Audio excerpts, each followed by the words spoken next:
Bloomberg Audio Studios. Podcasts, radio, news. I'm Stephen Carroll, and this is Here's Why, where we take one news story and explain it in just a few minutes with our experts here at Bloomberg. We need Greenland from a national security situation. It's so strategic.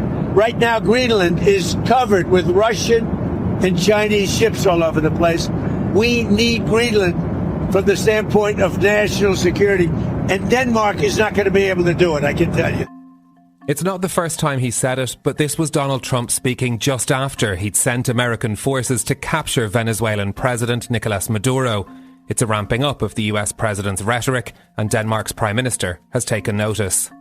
Firstly, I believe that the US president should be taken seriously when he says that he wants Greenland. But I also want to make it clear that if the United States chooses to attack another NATO country militarily, then everything stops. That is, including our NATO, and thus the security that has been provided since the end of the Second World War. Mette Frederiksen was speaking to Danish channel TV2. Other European countries have rushed to support Denmark's position and reiterate NATO's principle of collective defence. So here's why Europe is taking Trump's Greenland claim seriously. Our Copenhagen reporter Sanne Wass joins me now for more. Sanne, first of all, can you remind us of Greenland's status and its relationship with Denmark? Greenland today is a semi-autonomous part of the Danish kingdom. It used to be a colony for more than 200 years, and then in the 1950s it was redefined as a district of Denmark. Greenlanders were given Danish passports, and then over the decades they've gained greater autonomy. Today they rule over most internal affairs, but Denmark still oversees some areas like police and monetary policy, and also external affairs, so security and defense. Greenland also relies on financial support from Denmark. They get an annual grant, and it's why it's so difficult for Greenland to gain independence from Denmark, even if most Greenlanders would actually like that to happen. So why does Donald Trump want Greenland? Trump, he says it's all about US national security. Greenland sits right between the North Atlantic and the Arctic. Essentially, it's on the front line between the US and Russia.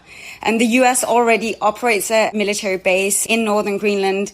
It has a radar system that it uses to detect missile launches and monitor space. And it is central to American defense. And actually, during the Cold War, it had dozens of military installations across the island.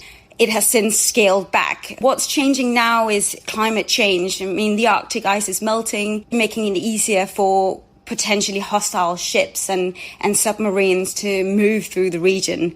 And at the same time, we're seeing that Russia and China, they're expanding their Arctic presence. And Donald Trump, he really sees Greenland as a potential weak spot in his nation's defence. Now, we heard a little bit from the Danish Prime Minister there, but this is, as I say, something that's been going on for a while. Donald Trump has talked about his ambitions for Greenland. How has Denmark been responding to this?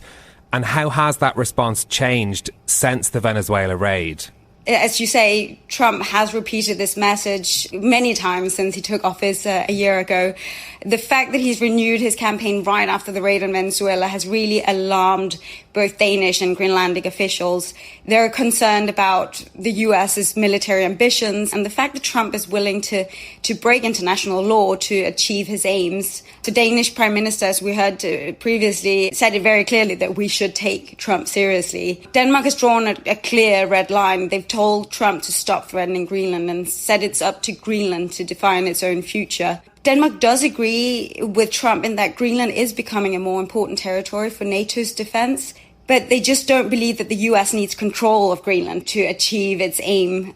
Greenland is protected by NATO's collective security agreement, and it's also under other existing treaties, the US is allowed to set up as many military bases as it would like. What have we heard from Greenland's leaders about all of this? Greenland's Prime Minister Jens Frederiksen, he has urged his people to not panic. He's called Trump's comments disrespectful, unacceptable, and he's clearly rejected the notion that Greenland should be part of the US, and a very large majority of Greenlanders, they agree with him. But he also keeps repeating that Greenland is open to dialogue. They're open to business. Clearly, he's treading carefully. Greenland's economy is under strain, and they would like to trade more with the US. And Nielsen also sees scope for more US investment in Greenland. Ironically, Trump's comments, they've almost made it more difficult for this to happen because they've just made Greenlanders more afraid. How much support does Denmark and Greenland have from other European countries? Will they be willing to stand up to Trump on this issue? European leaders, they've widely pledged support for Greenland and Denmark in this case, and they've warned Trump that he needs to respect the borders of the Danish kingdom. The big question, of course, is will Denmark have the support beyond words if things actually get serious, if Trump actually decides to use force against Greenland? If that were to happen, Denmark would have to turn to its EU partners and essentially ask them to choose between defending Greenland and keeping good relations with Washington.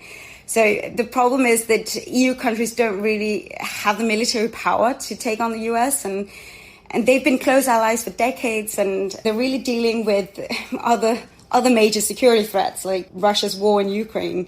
So for now, Europe is clearly on the side of Greenland and Denmark, but I mean, Trump's next step could really test the EU's unity. Is there a way that Donald Trump could get what he wants when it comes to Greenland?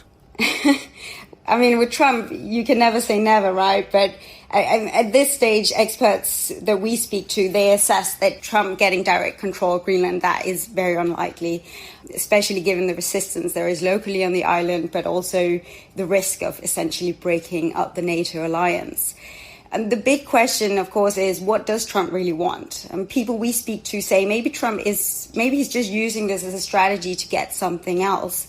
Maybe he wants to boost US military presence in Greenland or get NATO or Denmark to invest more there. Or maybe he wants something else. I mean, we haven't had the chance to talk about Greenland's critical minerals, but if that's what he wants, there may be scope for more partnerships with Greenland. So, I don't know, it could be that Trump gets something from all of this without having to ultimately own Greenland or breach international laws by using force to get it. OK. Our Copenhagen reporter, Sanne Wass, thank you. For more explanations like this from our team of 3,000 journalists and analysts around the world, go to bloomberg.com/explainers. I'm Stephen Carroll. This is Here's Why. I'll be back next week with more. Thanks for listening.